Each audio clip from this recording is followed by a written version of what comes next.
Fellas, we have to talk. We must.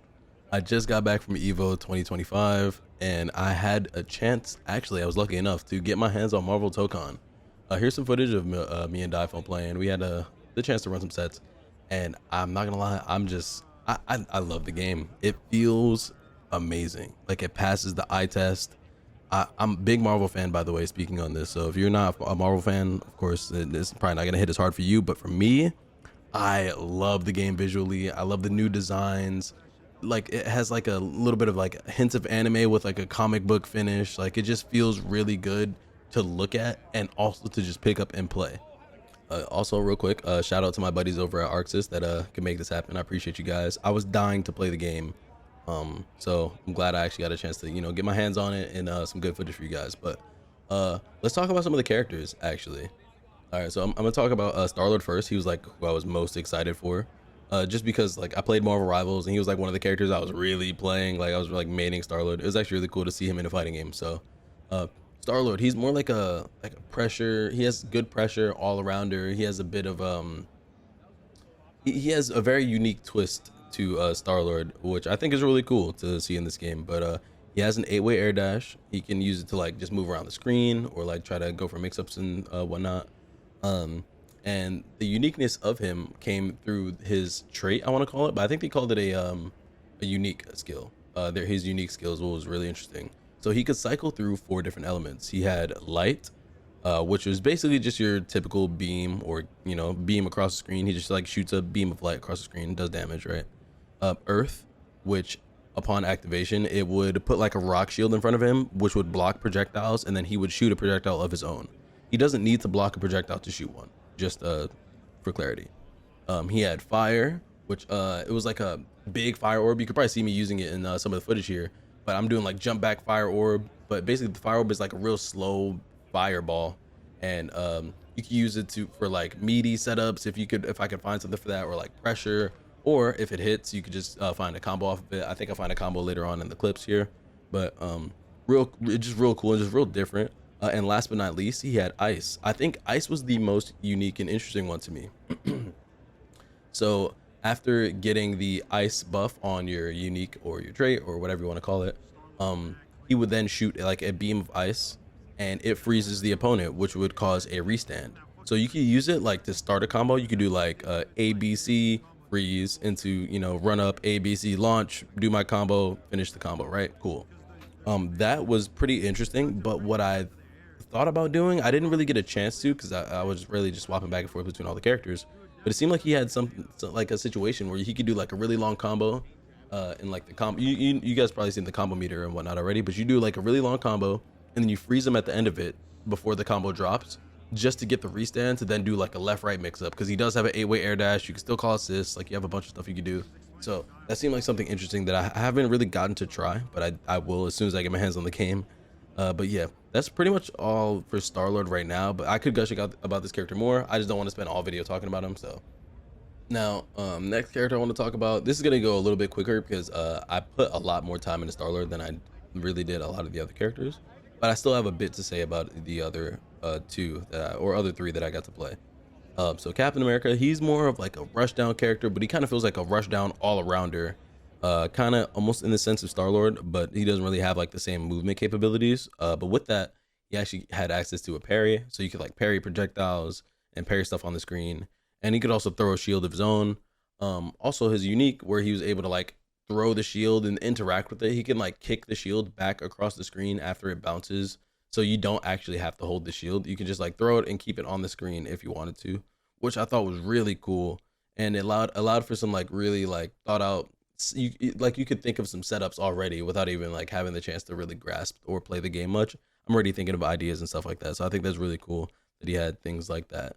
All the characters felt really unique and fresh to play. He had a cool DP, which he could like cancel, or he could like do EXDP and then press a button out of it for like combos and whatnot. So it wasn't like just like a DP get off me tool. It was like a combo tool as well. So I thought that was also pretty sick. Next, we're gonna talk about Doctor Doom. He felt a little bit technical because I didn't really have a chance to grasp everything that he could do. But base moves that I do remember him having was you know, like a beam, like a Dodon ray, kind of like, or whatever you want to call it. Like it's just like a standard beam. He could shoot it forwards or up. He had a hit grab, so like he could like teleport across the screen, and, like do a hit grab, and if you got hit, he would just grab you and do like a animation and knock you down or something, or knock you away. Um, but the my favorite thing that he had, or two favorite things, he had two really cool things. He had this Aegis reflector, kind of like if you think of like Urian from Street Fighter, where you could like set up this reflector mirror thing in a few different ways, and it was really cool. So what he could do, he could set it in front of him and send it towards the opponent, or he could set it mid screen and set it towards the opponent, I believe, or he could set it all the way far, like full screen, but make it come towards him, which I thought was really interesting.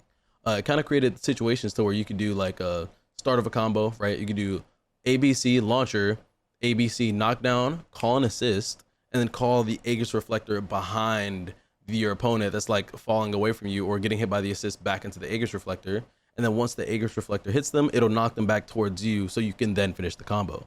Or you could do like block pressure and set up Aegis reflector and then active tag and have some like mix up that way, right? It's really up to you how you want to play, it feels like, and there's so many ideas I have, so it's so cool and so like well thought out and so like it's great. I love it. Now, last character I'm going to talk about is Iron Man. He was the character that I also was really interested in playing. I didn't get too much time with him though, as like I feel like it was like a bit of a zoning character, and I kind of wanted to just get in and fight. But he did have some cool things. He had like the repulsor blast, which if they touch someone's block, you can like jump cancel. So you could like jump cancel it and fly. He also had an 8-way dash, which I thought was really cool. But after you could do like jump cancel flight and then 8-way air dash back down to like keep your distance. Or if you manage to touch somebody's block with repulsor ray or unibeam, you can cancel in the flight and then call an assist and then make them block for even longer and then 8-way air dash your way up to then try to force some pressure or something. He had some cool options. I just didn't get enough time to really wrap my head around him. But he also had like an air dive kick. I thought air dive kick was pretty cool. Did you kind of just like fly above people and like crash down on them like from above, like just playing Iron Man? Just felt cool. It just felt sick. Like all the characters definitely felt really unique in their own ways. And it, for a team game, it didn't really feel like you had to play the team. It kind of was just really play the characters that you want to play and the team is going to form itself, but just learn how to play the characters as point characters and just be ready to like, do things on the fly, which it felt really good to just pick up and play, like I said again. Honestly, I could probably sit here and like gush about the game all day, but I did want to talk about some of the systems, like the system mechanics that they have in place and how they felt just to play. A lot of people that I spoke to were kind of making a lot of similarities to like Grand Blue, Strive, Fighters, BB Tag. There was like people were like likening it to a lot of different things. And I can't lie, it is definitely its own, it feels like its own thing. It feels good to play, but it also feels like if you have background to any of these other games, it will translate over pretty well. Now, this last portion, or the last bit that I'm going to talk about, is like not even really a gripe with the game, but like something that I'm worried about for the future, is that the game kind of felt like it could be overwhelming. There's so many meters to look out for. You got to watch out for your assemble bar. You got to watch out for your trait. You got to watch out for your actual meter. You got to watch out for your opponent's health assemble bar meter, just to understand what's going on the screen.